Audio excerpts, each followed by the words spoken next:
ভাই ও বোনেরা, আশা করছি আপনারা প্রত্যেকেই ভালো আছেন। আলহামদুলিল্লাহ, আমিও ভালো আছি। আমি আজকে যে বিষয়টি নিয়ে উপস্থিত হয়েছি, আপনারা সেটা টাইটেল দেখেই বুঝে গেছেন।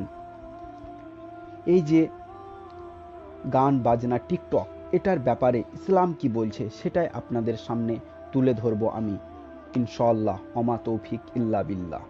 মহান রব্বুল আলামিন সূরা লুকমান আয়াত নম্বর 6-এর মধ্যে বলছেন, এক শ্রেণীর লোক আছে ভ্রান্ত করার উদ্দেশ্যে অন্ধভাবে গান বাজনা ও বাদ্যযন্ত্র সংগ্রহ করে এবং তা নিয়ে ঠাট্টা বিদ্রূপ করে।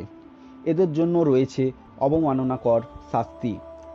এছাড়া বুখারীর 2 নম্বর অধ্যায়ের 837 নম্বর পৃষ্ঠায় রাসূল সাল্লাল্লাহু আলাইহি সাল্লাম বলেন, অবশ্যই অবশ্যই আমার পরে এমন কিছু লোক আসবে যারা জেনা, রেশম, নেশাজাতীয় দ্রব্য ও গান বাজনা বাদ্যযন্ত্রকে হালাল মনে করবে। আরেকটি হাদিস, ইবনু আব্বাস রাদিয়াল্লাহু তাআলা আনহু বলেন, রাসূল সাল্লাল্লাহু আলাইহি সাল্লাম বলেছেন, নিশ্চয় আল্লাহ তাআলা মদ, জুয়া ও সব ধরনের বাদ্যযন্ত্র হারাম করেছেন। বাইহাক্কি হাদিস সহিহ, মিসকাত হাদিস নম্বর 4503, বাংলা 8ম খণ্ড হাদিস নম্বর 4304। অত্র হাদিস দ্বারা আমরা বুঝতে পারলাম গান বাজনা যে কোনো মাধ্যমে হারাম। নাফে রাদিয়াল্লাহু তাআলা আনহু বলেন, একদা ইবনু ওমর রাদিয়াল্লাহু তাআলা আনহু বাদ্যযন্ত্রের শব্দ শুনতে পেলে তার 2 কানে আঙ্গুল ঢুকিয়ে রাস্তা হতে সরে গেলেন। তারপর তিনি আমাকে বলল, নাফে, তুমি কি কিছু শুনতে পাচ্ছ? আমি বললাম, না। তিনি তার 2 কান হতে বের করে বললেন, আমি একদা রাসূল সাল্লাল্লাহু আলাইহি সাল্লামের সাথে ছিলাম। তিনি বাদ্যযন্ত্রের শব্দ শুনে কানে আঙ্গুল ঢুকিয়ে রাস্তা হতে সরে গিয়েছিলেন এবং আমাকে এভাবে জিজ্ঞেস করেছিলেন যেভাবে আজ আমি জিজ্ঞেস করলাম। সহিহ আবু দাউদ হাদিস নাম্বার 4924, সনদ সহিহ। অত্র হাদিস দ্বারা বোঝা যাচ্ছে গান বাজনা ও বাদ্যযন্ত্রের শব্দ না আসে তা সম্ভবপর চেষ্টা করতে হবে। তো দুঃখের বিষয়, এতটা তো দূরে থাকলো, আজ আমরা মুসলিম হয়েও ইহুদি খ্রিস্টানদের সাথে মিশে গেছি।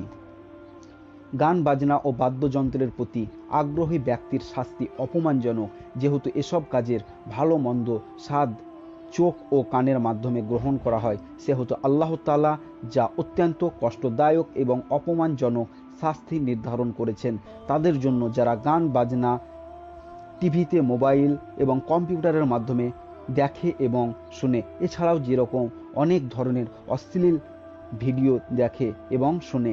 ভাই, আজ থেকে সাবধান হয়ে যান, না হলে কঠোর শাস্তি অপেক্ষা করছে।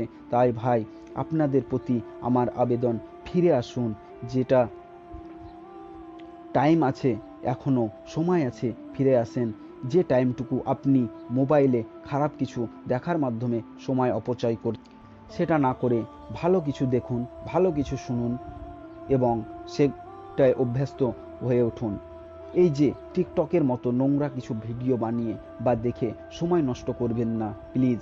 এখানে মেয়েগুলো তো লজ্জা বেঁচে খেয়েছে মনে হয়। তাই ভাই বলবো, আমরা যদি সেই জান্নাতের হুর পেতে চাই, তাহলে দুনিয়ার অবৈধ নারীদেরকে বর্জন করতে হবে, নচেত আপনাকে, আমাকে, সকলকেই জাহান্নামের অধিবাসী হতে হবে।